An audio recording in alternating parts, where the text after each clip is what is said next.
In the 22nd century, the world as we know it is no more. Cities all over the globe were just large chunks of rubble. Water sources such as rivers and the ocean were toxic and undrinkable. The air is cancerous and filled with radiation, and human civilization was almost completely wiped out. Struggling to survive, humanity would try and repopulate the earth, setting up new settlements, creating new resources to live off, creating new weapons, and trying to take back the land from terrifying, brutal, mutated beasts. America specifically as we know it today was nothing more than a vast wasteland filled with radiation on the ground and in the air. Machinery and AI robots still roam the land, lacking any real purpose, with some who had gone crazy still believing their enemy is invading their territory, as well as mutated humans who had devolved back to their primal states. This world was a dark, dreary place, surrounded by advertisements and broken glimpses of a world that once was. But how did America get to the way it is? What was the cause of this nuclear wasteland? What were the events leading up to it? And where does humanity go from here? Well, in today's video, we look back at the origins of the Fallout universe and explore the event known as the Great War of 2077.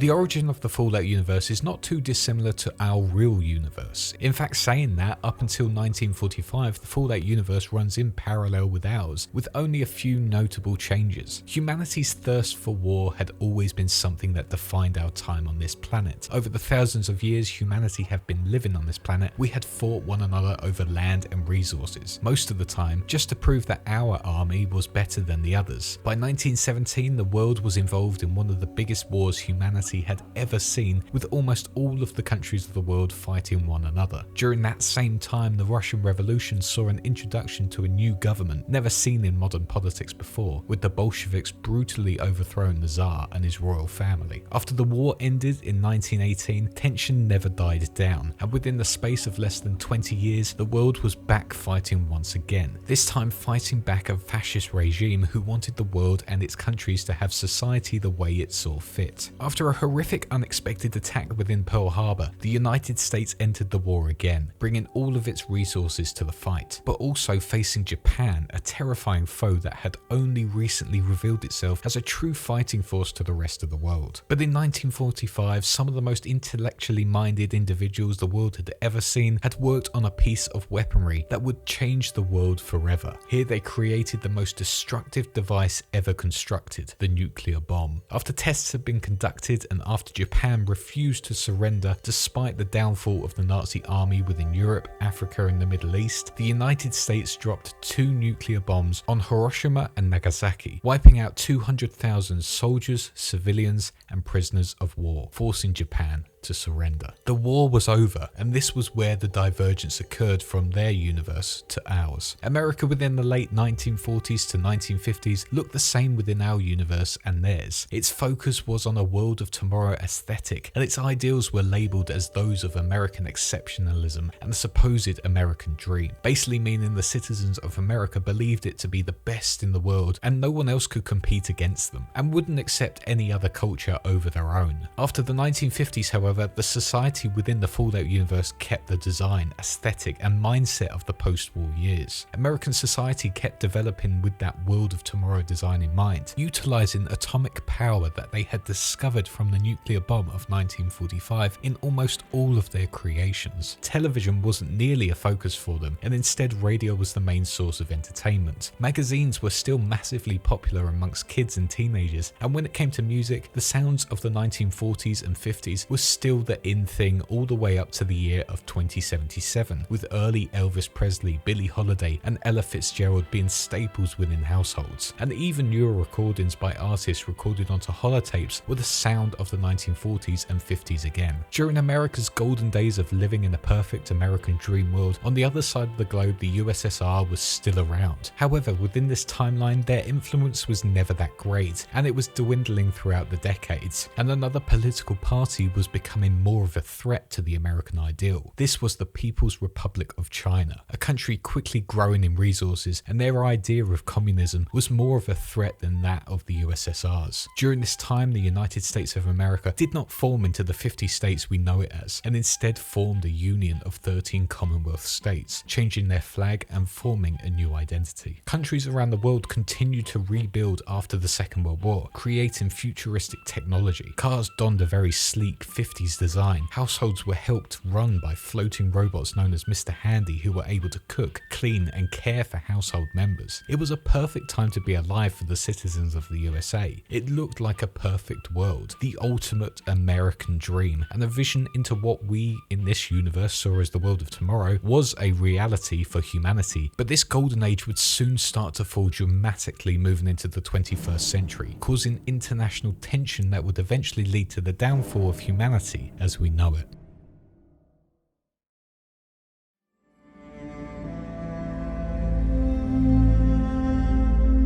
With America and the rest of the world focusing on making technological jumps in some fields, this caused a lot of differences in the way everyday lives worked. For example, personal computers were really not a thing within the Fallout universe. Instead, computers were mostly room-sized and bigger and were accessed through text-based terminals. This use of atomic energy meant there could be a larger focus on futuristic creations like Mr. Handy and other larger-than-life products. However, because of the use of large amounts of fossil fuels and uranium that were keeping everything going, with no real green energy sources visible anywhere, this meant a lot of oil and gasoline was needed to keep society running at peak efficiency. This vital resource would help create electricity, it would help create medicines, plastic products, farming resources, as well as the obvious of powering everyday vehicles. With the world demanding these resources in mass quantities larger than anything we'd ever seen before, supplies started getting low all over the world. Power outages became common. Prices started to skyrocket and demand for important medicine became worryingly high. Resources started getting lower and lower over the years and tension became really high between all of the countries of the world. A sense of nationalism and protectionism became common in most countries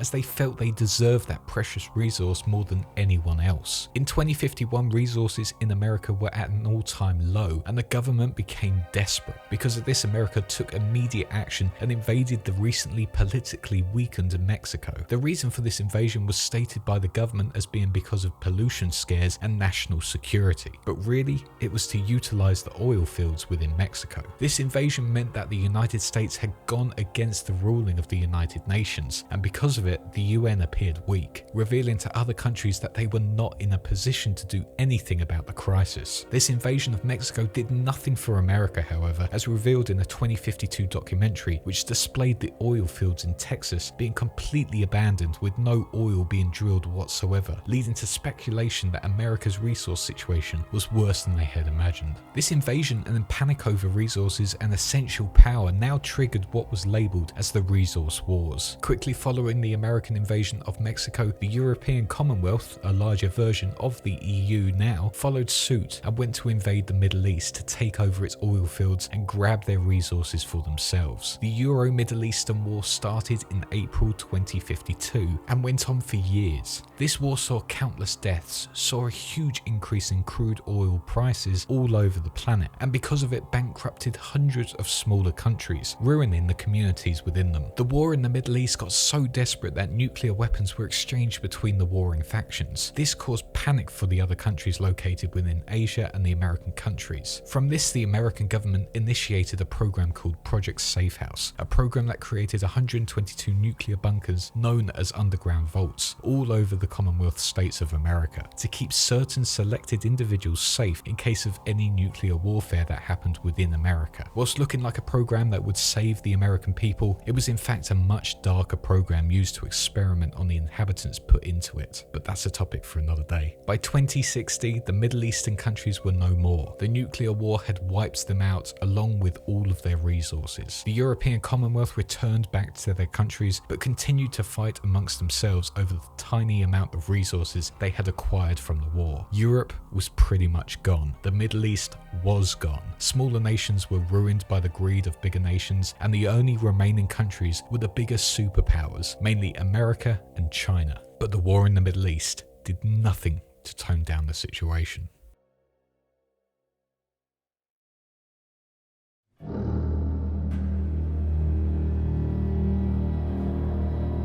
During the Euro-Middle Eastern War, America was also suffering its own problems, but this time not to do with resources. This time it was to do with a new plague sweeping the nation. Panic swept through the nation as this plague took hold of millions of individuals. The government, whilst trying to control this plague and find a cure during the 2055s, also used it as a way to fuel anti-communist ideas, creating paranoia about how the plague affected members of society, and stating that the symptoms of this plague were socialist thoughts. This caused individuals all over America to have a real fear of anyone who didn't hold nationalist views, leading people to turn on each other extremely quickly, but also fear China even more. America continued to craft new technology to help manage their resources. They also began mining for more resources within iconic landmarks such as the Grand Canyon. Along with this, the American government in the year 2059 poured millions in funding to the American armed forces to help protect everything they had from any international threat that may want them. The place they needed to defend the most was Alaska, the closest state to foreign territory bordering with Russia, which was now run by the People's Republic of China. But it was also a key area for exporting oil reserves. By late 2060, the resource situation was at the lowest it had ever been in humanity's history. Traffic stopped on the roads, with Americans believing it was not worth wasting oil on vehicles. Oil prices were through the roof, with at least 1 gallon of standard petrol costing almost $800 and diesel costing almost $900 a gallon. Electric and fusion-based cars were in development, but it was far too late for any meaningful change, and not enough were being made to really make a dent in the market. It was time for America to make a change, but going forward, things would only once again get worse.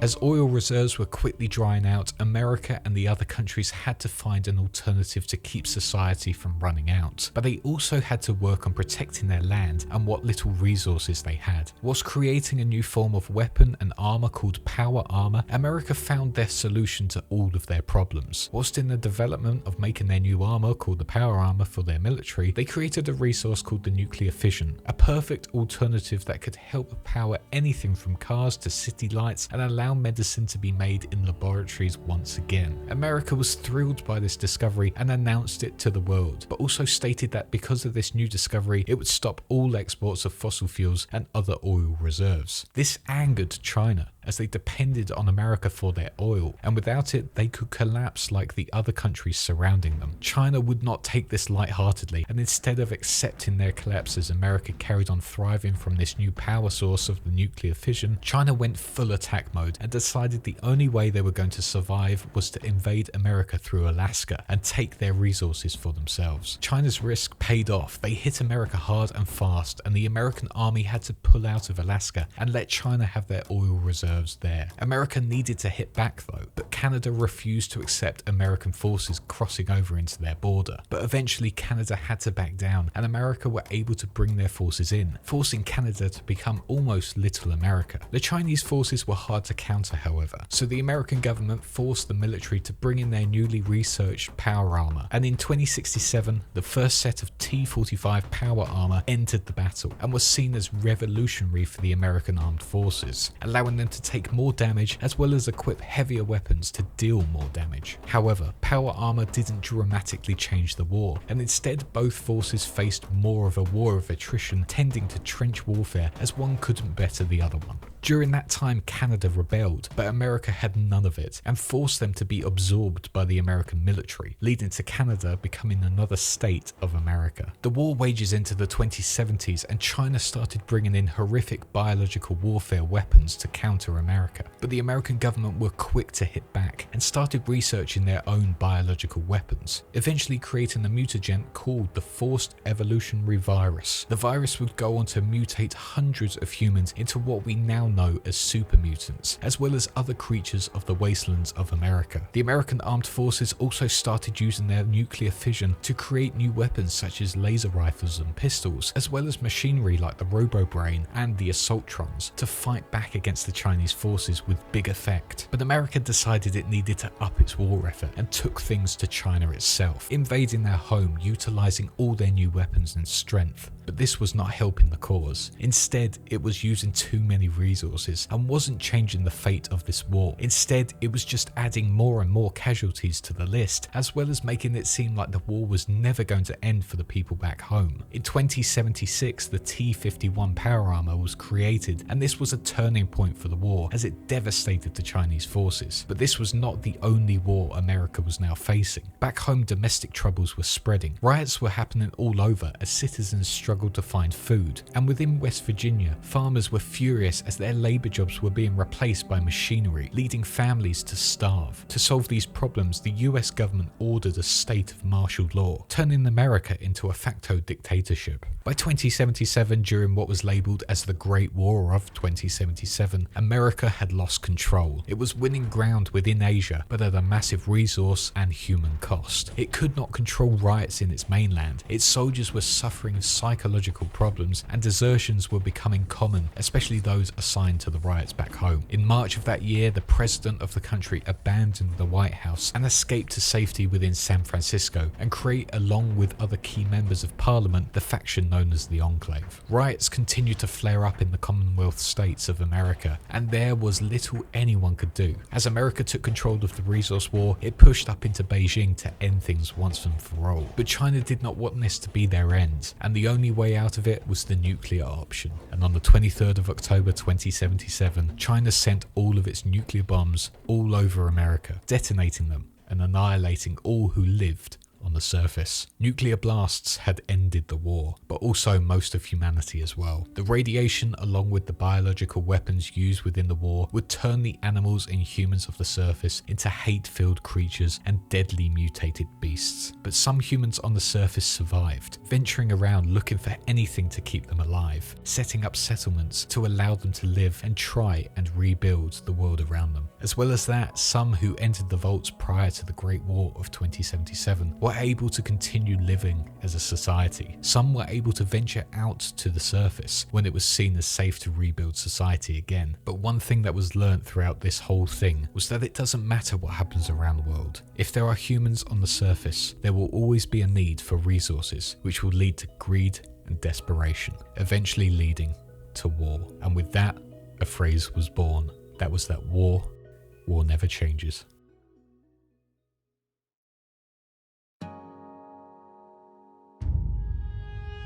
And that is how the Fallout universe came to be. Basically, it's just war after war and desperation set in, leading to either we have it or no one else has it. I hope you enjoyed this video and would like to see more Fallout lore. Massive thank you for watching this video, and if you did enjoy it, please do drop a like, a comment, and maybe share it about. You can also support me on Twitter, Twitch, and Discord if you would like to. And if you really like the content and want to financially support this channel, you can become a YouTube member or support me on Patron. I'll leave those links in the description below. And speaking of which, I would like to thank my supporters real quick. Big thanks to Duquesne23, our big fish, our 3 sharks, JP, AVP Man, and Connor, and our 4 huge megalodons, Sinus, Morgan Brazier, JJD896, and Wowsatch Gaming. Also big thanks to our YouTube channel member, our wise one, Jambu, as well as those who subscribe to me on Twitch. All of your support means the world to me, and I cannot thank you enough. But that is all for now. Thank you all for watching once again, and I shall see you all in the next one.